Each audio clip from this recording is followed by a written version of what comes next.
The only way to dismantle a criminal structure is to cut their inflows of criminal money. We've increased resources in Chicago. As far as a massive operation, we'll see what happens. But right now, we're in Chicago. Chicago was jolted awake when federal agents swept into Little Village, Cicero, and Joliet in a sudden pre-dawn operation. You're going to hear an announcement very soon where we're going next, but we want Chicago to ask us for the help. Armored vehicles, unmarked vans, and rapid entry teams moved in under Operation Midway Blitz, a mission initially designed to track undocumented immigrants. But the plan changed the moment agents forced open the first doors. What they found inside wasn't part of the plan. It was the first sign that this operation was about to reveal something far bigger and far more dangerous than anyone was prepared for. Operation Midway Blitz begins in Chicago. The investigation taken into custody this week, and it comes just days after federal agents launched raids outside Detroit. At 3:41 a.m., Chicago wasn't awake enough to understand what was happening. Only the sound gave it away. A low mechanical growl rolled across Little Village, Cicero, and Joliet as armored vehicles drifted through the fog like steel shadows. ICE, DEA, FBI, and CPD moved in deliberate silence, forming a converging ring around the city's southwest corridor. Nobody else inside, right? Okay, we're gonna go ahead and check the house, all right? This wasn't a routine sweep. It didn't look like immigration enforcement. It looked like something preparing for war. War against a network of illegal migrants. Agents poured out in coordinated teams, breach units up front, evidence teams behind, tactical medics weaving between them, comms specialists broadcasting encrypted updates. Street blocks were sealed with almost surgical precision. Patrol cars shut down intersections. Drones hovered over alleys, relaying thermal signatures to command trucks parked several blocks away. The entire operation unfolded as if someone had pressed play on a battle plan rehearsed 100 times in secret boardrooms. The city felt it before it saw it. This is a big piece of the investigation, essentially taking down the source of supply, disrupted this drug organization. Now we're going to dismantle it. Residents peered from cracked blinds as lines of agents stacked at doors. Ram breachers raised like battering rams from a mythology of steel. Warnings echoed down narrow hallways. Then detonations, not bombs, but flashbangs erupting in rhythmic bursts across multiple neighborhoods. White light poured into homes like a sudden sunrise. Walls shook, dogs barked, voices thundered orders into the night. For a moment, Chicago's quiet streets felt like the opening scene of a crisis movie, except this wasn't fiction. This was unfolding in real time. Agents expected resistance, maybe even disorganized pushback. What they didn't expect was the scale of what they were stepping into. As each address was cleared, tactical teams radioed in the same unsettling report. Signs of deeper operations, defensive positioning, coordinated response patterns. These criminal organizations are armed up with weaponry coming from the U.S., one of their main sources of power. The target list, initially framed around immigration violations, was revealing something much wider, much darker, and far more structured than any participating agency had anticipated. It was just an organization of illegal migrants. It was a hub for a cartel with a network of over 600 million perfectly hidden under the guise of migrants. Blocks away, command officials grew tense as the first clusters of residents attempted coordinated withdrawals, some slipping through alley networks, others moving with alarming discipline toward pre-marked escape routes. The raids had triggered something, awakened something. The citywide sweep that began as enforcement was mutating into a major confrontation with a hidden structure operating beneath Chicago's surface. By 4:15 a.m., it was clear. This wasn't just a raid. This was the opening act of a larger war, one no agency thought it had signed up for.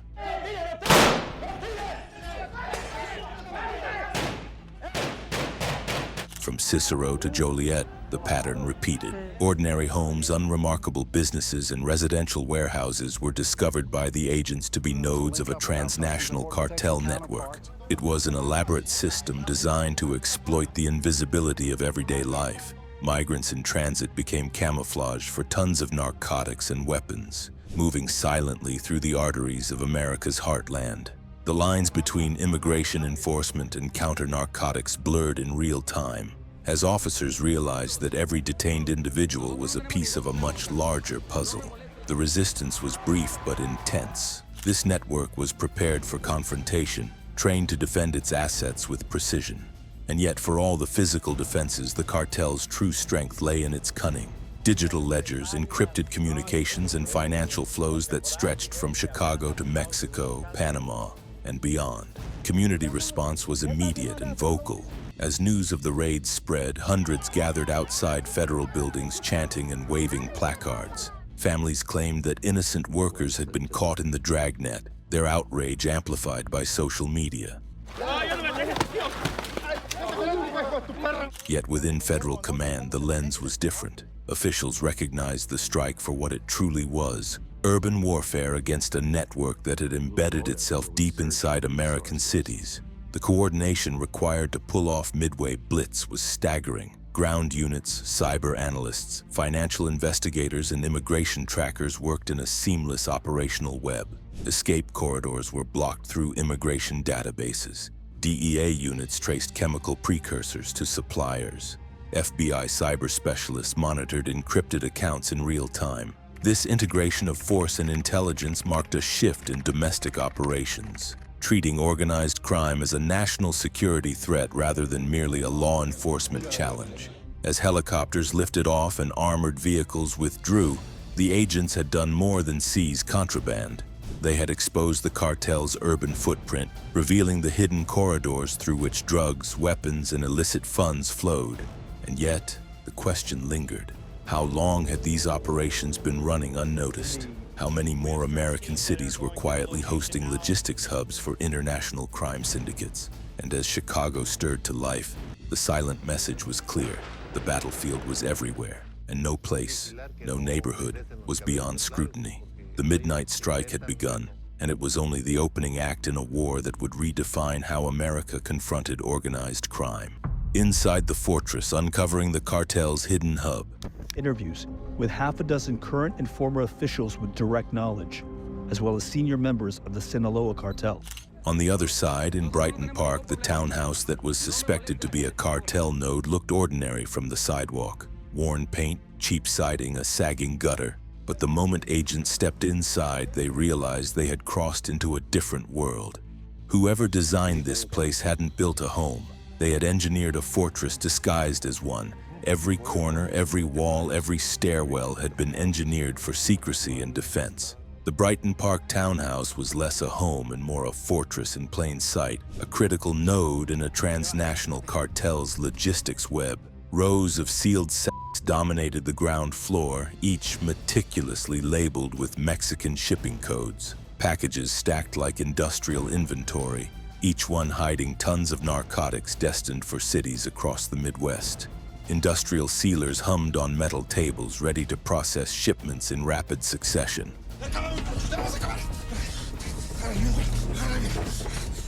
False walls concealed hidden rooms. Behind a breaker panel, a small crawl space revealed shrink-wrapped parcels. In a ventilation grill, surveillance hubs monitored every movement. Cameras scanned the street, recording passers-by, monitoring agent activity during the raid. Steel-reinforced doors blocked access to stairwells designed to delay intruders long enough for warning signals to propagate. Resistance was immediate. Two armed men attempted to hold a stairwell with long guns. Flashbangs detonated, filling the air with smoke, and agents advanced using coordinated bursts of force. The men surrendered, but the encounter was a stark reminder. This network anticipated confrontation and had trained personnel ready to defend their assets. The townhouse was a hybrid of commerce, military planning, and clandestine trafficking.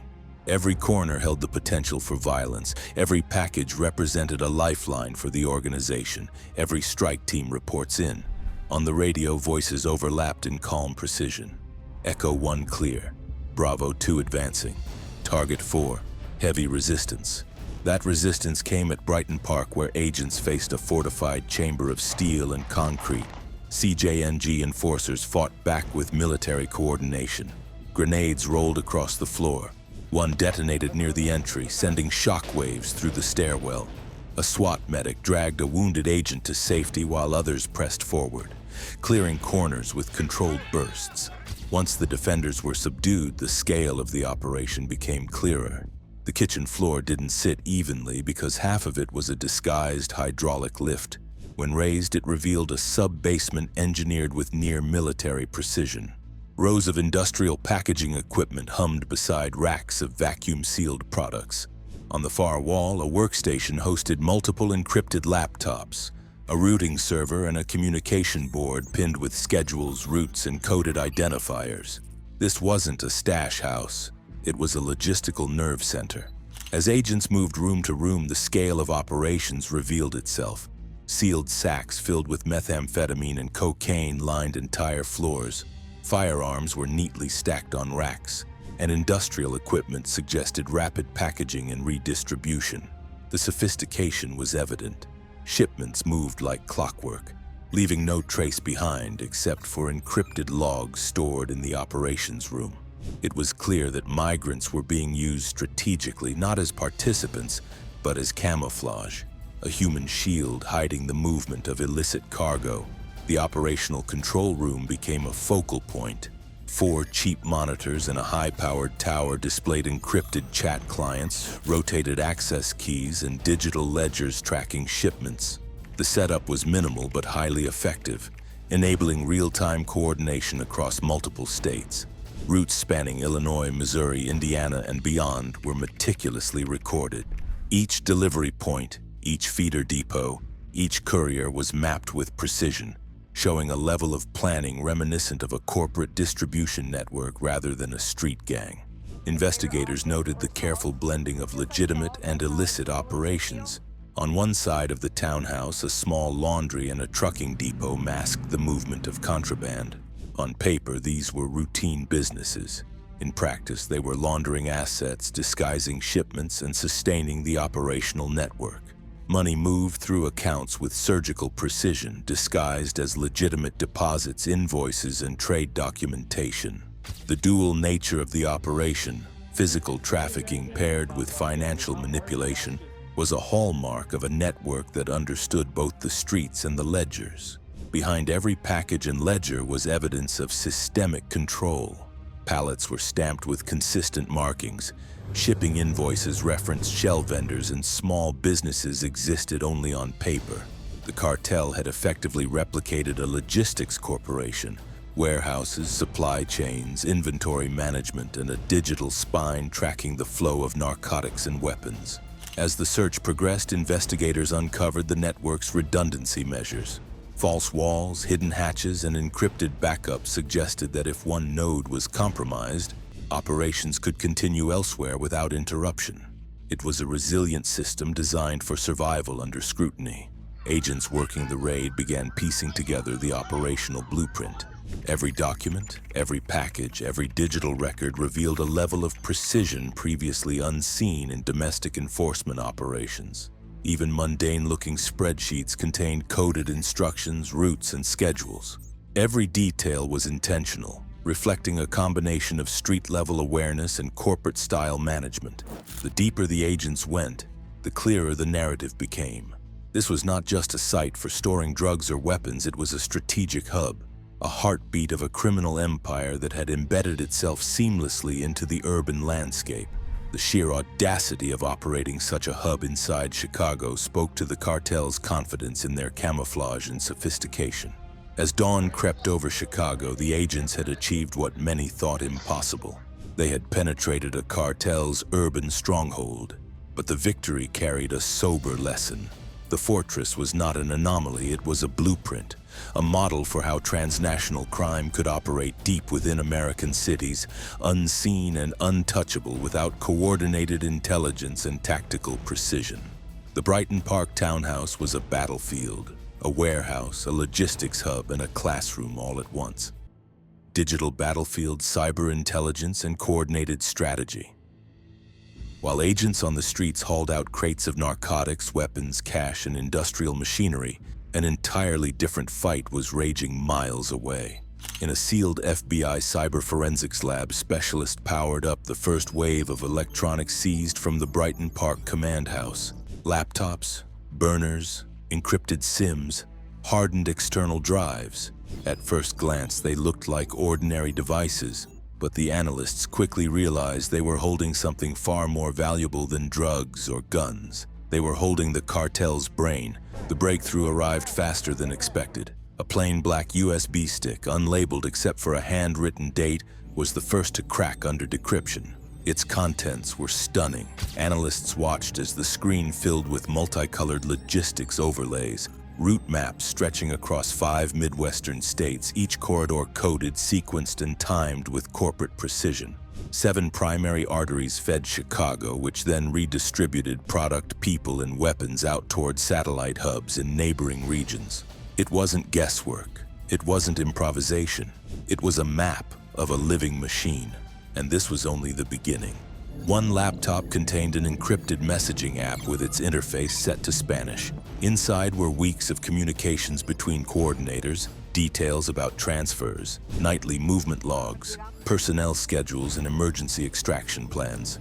Another device held ledgers organized with the efficiency of a Fortune 500 supply chain. Driver initials, timestamps, cargo weights disguised as invoice numbers, and maintenance stops that were actually covert rendezvous points. Even the smallest entries, a 40-minute pause outside Naperville, a detour through Sugar Grove, slotted perfectly into a system built for invisibility. Nothing was random. Every movement, no matter how minor, was part of a synchronized whole. Piece by piece, the digital fragments aligned. The cartel wasn't relying on scattered crews or improvised tactics. They had engineered a parallel logistics empire, one that blended physical smuggling with real-time data tracking, encrypted communications, and multi-state redundancy. The more analysts uncovered, the clearer the picture became. This wasn't a criminal operation mimicking a corporation. This was a corporation, one whose product happened to be human beings, weapons, and narcotics. Intelligence revealed just how deeply the cartel had embedded itself within legitimate systems. Over $12 million in assets were frozen during Operation Midway Blitz, funds that had flowed through Panamanian shell companies, Mexican clearing accounts, and carefully orchestrated corporate channels. Cash deposited in suburban bank branches in small increments, a tactic known as structuring, was then bundled into trusts and funneled through investment firms, surfacing as legal dividends or consulting fees. The flow of money was deliberate, almost elegant, exploiting the very systems designed to detect illicit transfers. Digital traces exposed layered sophistication. The cartel didn't rely solely on physical stealth. It engineered redundancy into its financial and communication networks. VPNs, encrypted emails, and rotated keys ensured that if one pathway were compromised, another would carry on undetected. Analysts noted that these strategies mirrored corporate cybersecurity protocols, adapted for criminal purposes. Each microtransaction, each encrypted message, each spreadsheet entry was a cog in a well-oiled machine demonstrating organizational intelligence that rivaled legitimate enterprises. The operation also revealed the integration of digital monitoring with physical logistics. License plate readers, infrared scanners, and drones provided real-time tracking of trucks along interstate highways, feeding data back to fusion centers in Illinois and Washington, D.C. The cartel's digital and physical networks were intertwined, creating a feedback loop where intelligence from one system informed actions in the other. A shipment could be rerouted, a driver alerted, or a warehouse reinforced, all before federal agencies could react. Until Midway Blitz disrupted that loop. Every device processed during the raid added another layer of clarity. Analysts traced hundreds of microtransactions, each below reporting thresholds, moving millions in milliseconds. Funds crossed continents, from Chicago to Panama, Panama to Mexico, and back into the United States, camouflaged as corporate fees, import taxes, or consulting contracts. Each digital breadcrumb confirmed that this was more than a trafficking operation. It was a financial organism, alive, adaptive, and meticulously controlled. The operation also illuminated a new use of humanitarian channels. Intelligence revealed shipments labeled as medical or relief supplies were, in some cases, concealing narcotics. These containers leveraged goodwill, exploiting systems designed for aid to bypass inspections. AP News would later report on the scale of this tactic, sparking a national conversation about how humanitarian logistics could be manipulated by criminal networks. Federal agencies immediately revised inspection protocols, integrating lessons learned from the raid to prevent future exploitation. As analysts combed through terabytes of data, connections emerged between seemingly ordinary businesses and the cartel's network. Laundromats, trucking companies, auto shops, everyday establishments were not just laundering money. They were integral nodes in the distribution system, providing both financial cover and operational infrastructure. These findings forced a rethinking of risk models within law enforcement, recognizing that domestic commerce could be weaponized in service of transnational crime. One of the most striking revelations was the sophistication of communication protocols. Encrypted channels were not ad hoc. They were pre-planned, layered, and redundant, allowing coordinators to manage operations across multiple states simultaneously. Analysts noted that even as raids progressed in Chicago, couriers and supervisors in neighboring states were receiving encrypted updates, rerouting shipments and personnel to mitigate exposure. The network's resilience was staggering, and its digital arteries were as critical to its survival as trucks, packages, or personnel. By the conclusion of the cyber sweep, the scale of the operation became undeniable. Every seizure, every arrest, and every frozen account revealed the interdependence of physical and digital networks, showing how modern criminal enterprises were evolving. Beyond Chicago, the cartel's reach.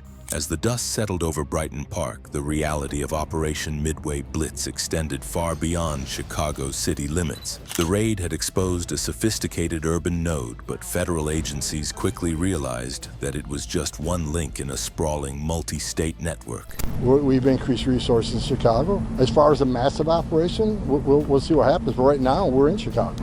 Radar-equipped trucks and drone fleets from the Department of Homeland Security began silently tracing interstate trucking routes in real time. Highway corridors that had previously carried ordinary freight now carried a digital layer of scrutiny. Infrared scanners tracked license plates, automated systems cross-checked cargo manifests, and live feeds fed back to fusion centers in Illinois and Washington, D.C. Phase 2 of the operation escalated into a regional manhunt. High-level suspects, including financial coordinators with aliases like Elgra, fled westward, but every move was monitored. White House also releasing a statement naming some of the people that they are targeting in this operation. Offshore servers hosting encrypted ledgers were pinpointed, communications intercepted, and multi-state warrants issued. The FBI's fugitive task force tracked every digital footprint connecting financial flows, shipments, and personnel. The network's structure mirrored a corporation, not a criminal syndicate. Redundancies, strategic nodes, and carefully planned exit strategies ensured that no single strike could dismantle the organization entirely. You're going to hear an announcement very soon where we're going next, but we want Chicago to ask us for the help. Financial disruption became a critical pillar of the operation. Over $12 million in cartel-linked assets were frozen, a mix of cash deposits, offshore trusts, and structured transactions. Analysts uncovered how everyday businesses, laundromats, auto shops, and small trucking companies were being weaponized as laundering nodes,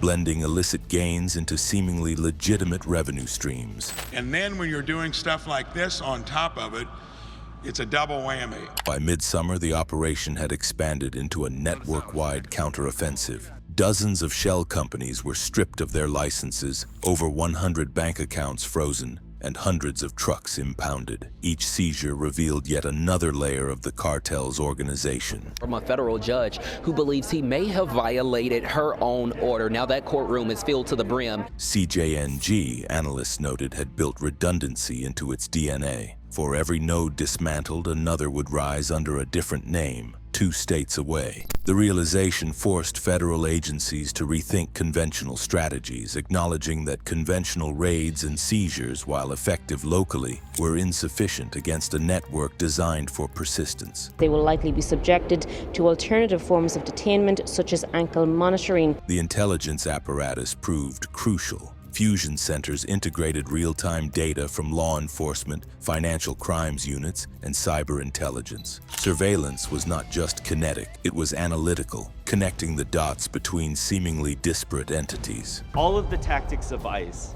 have been unlawful in the vast majority of arrests. By the end of the operation, statistics were staggering. Over 550 suspects taken into custody, 4.3 tons of narcotics seized, and millions in assets frozen. But numbers alone did not capture the full impact. The raid had exposed a new paradigm in organized crime, one where human trafficking, narcotics distribution, financial engineering, and digital communication coalesced into a resilient, adaptive system. And we're talking they have gotten about 3,000 weed plants from all of this. Wow. The public response was mixed. While some celebrated the strike as a decisive victory against organized crime, community activists decried the sweeping nature of arrests, emphasizing that ordinary workers had been caught in the dragnet. Social media amplified debates, spreading both outrage and awareness. For federal agencies, this scrutiny reinforced the need for precise operational planning and transparency, balancing enforcement effectiveness with civil rights and public perception. It's just absolutely reprehensible. The fact that he has declared war on the city of Chicago is disconcerting, to say the least. Midway Blitz also forced a strategic rethink at the federal level. Intelligence agencies proposed new doctrines treating criminal networks as hybrid threats, blending national security, law enforcement, and financial oversight. This approach reflected a recognition that modern conflict is no longer confined to borders, but exists in the space where commerce, cyber networks, and urban anonymity converge. It was a blueprint for America's silent war, an acknowledgement that future operations would require unprecedented integration of technology, intelligence, and coordinated action. Most of them with criminal records including drug possession, assault, and drunk driving. The operation's success served as a warning and a guide. CJNG had demonstrated that modern cartels could infiltrate domestic systems, operate within legitimate business frameworks, and move assets across continents with near impunity. Chicago had been the proving ground, but analysts knew the model could be replicated elsewhere. The challenge for U.S. agencies was to anticipate nodes before they became active, to identify patterns of activity hidden within legitimate commerce, and to maintain a network of interagency cooperation capable of striking in real time. There with Indiana Governor Mike Braun talking about the role that the state of Indiana has played in those arrests. By the time the Midwest operation concluded, the blueprint was clear. The war against transnational organized crime was no longer about borders or remote jungles. It was about warehouses in urban neighborhoods, trucks moving under the radar, accounts laundering illicit funds, and encrypted communications guiding every step. Midway Blitz had demonstrated that America could strike first, expose hidden networks, and adapt quickly. But the operation also served as a stark reminder that the battlefield is constantly evolving. Dickwads. Look at you with all that. I'll beat the out of you, I swear to God. Homeland Security, law enforcement, and intelligence agencies now recognized a new reality. The fight against cartels is fought in the open, in plain sight, and through the very systems society relies upon. Chicago had sounded the alarm, but the question remained: how many other cities harbored hidden nodes? How many more logistics hubs operated under the guise of legitimate commerce? And most crucially, what would the next Midway Blitz look like when the network adapts, learns, and moves its operations once more? For the U.S. Border Patrol, El Centro sector has been seen leading the group of federal agents at the processing center. Operation Midway Blitz concluded with numbers that impressed the nation, but its true legacy was in its strategic revelations. It illustrated how transnational criminal organizations could embed themselves inside domestic systems and survive for years, exploiting gaps between law enforcement, commerce, and digital oversight. More than a raid, it was a blueprint, a new doctrine in the fight against hybrid threats, a demonstration of how intelligence, cyber operations, and coordinated enforcement converge to protect the homeland in an era where the battlefield has no borders.